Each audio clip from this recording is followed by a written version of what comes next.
Welcome to Season 5 of Pants Around Ankles Prevention, where my mission is to help you keep your pants securely buckled and avoid that unexpected, awkward, and embarrassing moment when you realize suddenly that they're not. This season, we're going to do things a little differently with shorts around ankles prevention. Quick, power-packed episodes designed to deliver a punch of truth to help you wake up to a new perspective. Let's see what today's short has in store. Today, I'm going to talk about the noise. And in doing so, I may ruin this for you. In my work with the members of my various peer groups, I'm privileged to get to know many highly successful people. These people are not only successful in business, but also in their personal lives. And often when we talk individually, the conversations are more personal. We talk in depth about all sorts of things. And one of the things I've discovered, or I'm discovering, is that it's not just me, but many people have a lot of thoughts banging around in their heads. Thoughts that often stand in conflict with other thoughts they might be having. This seems to be the norm. And I've dubbed all these thoughts the noise. And you know exactly what I'm talking about. The thoughts, at their worst, keep us awake at night, but more insidiously, they sap creativity, they create decision fatigue, and simply wear us down. So I'm using that word noise here to be sure in a pejorative way. It's a problem.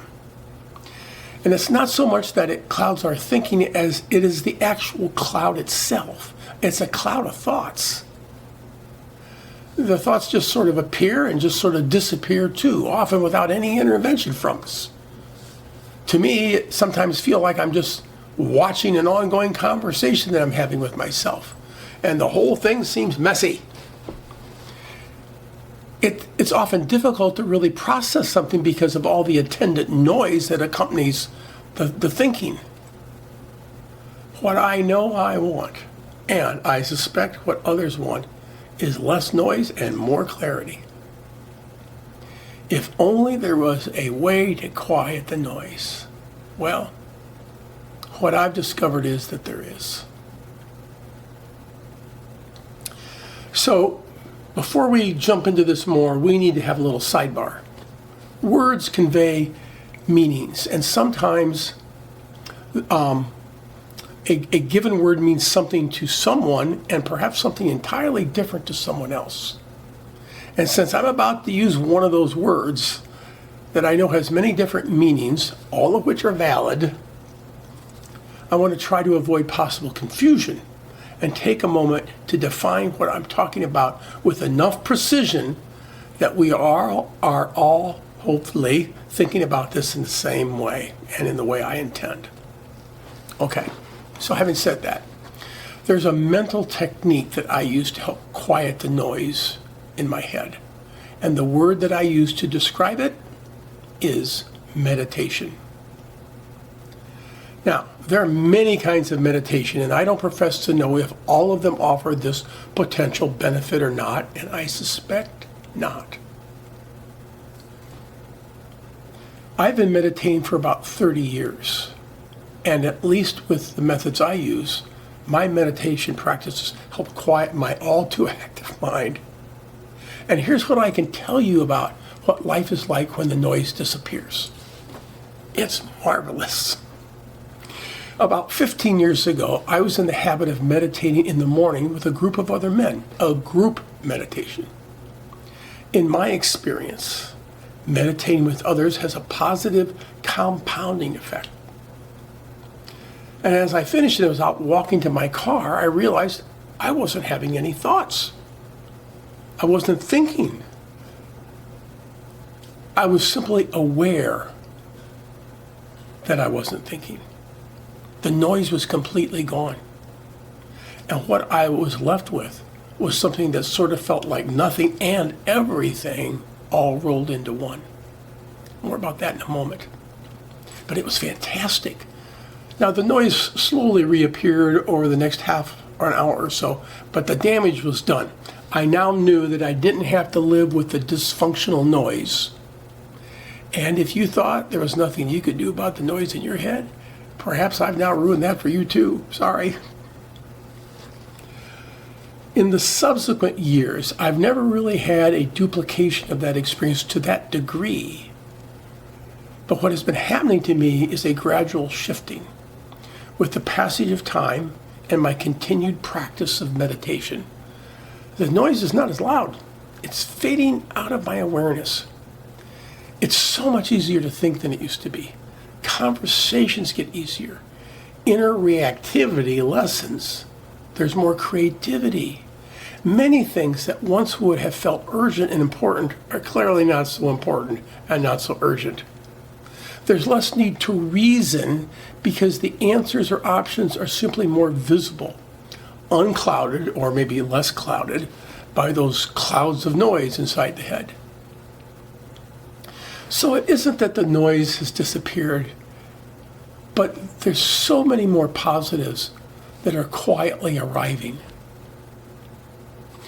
When I was talking about what it was like when the noise was completely gone that one morning, I said that I was left with something that felt like nothing and everything, all rolled into one. When the noise was completely gone, I was still aware. I was in reality more aware. I was much more in touch with who I really am and could see things much, much more clearly and cleanly. I was still Greg, but I was a better, truer version of me. And even when the noise returns, some of that better lingers. The biggest problem most people have with sitting quietly and allowing thoughts to subside is that it feels like the antithesis of productivity, and virtually everyone in our Western culture values productivity. Most of us to the point of some level of addiction to it. When we sit quietly, we often get antsy as if we aren't doing anything, and in a sense that's true.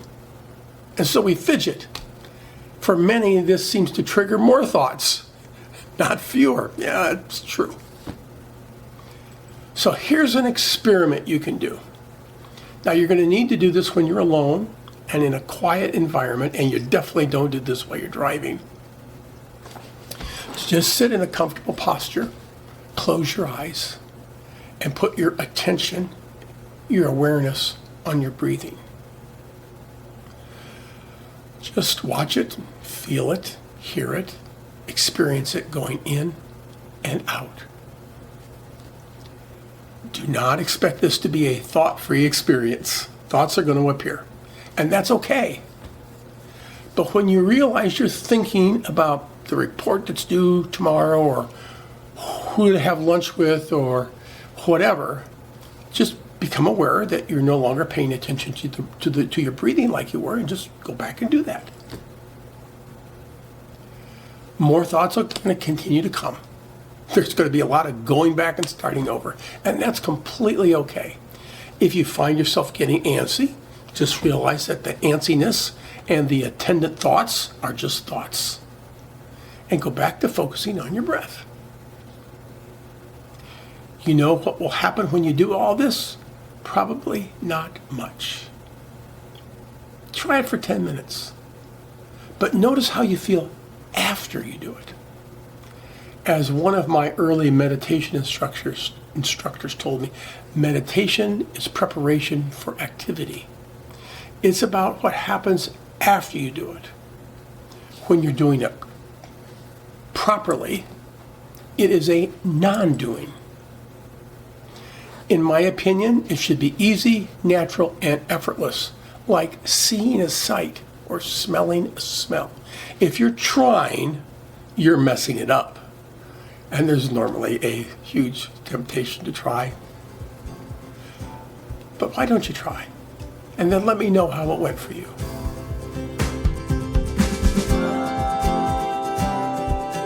If you'd like a deeper dive into this topic, consider subscribing to our newsletter, Waking Up, where we will explore it in even more detail. And if you found this episode helpful, be sure to subscribe to the podcast so you never miss an episode.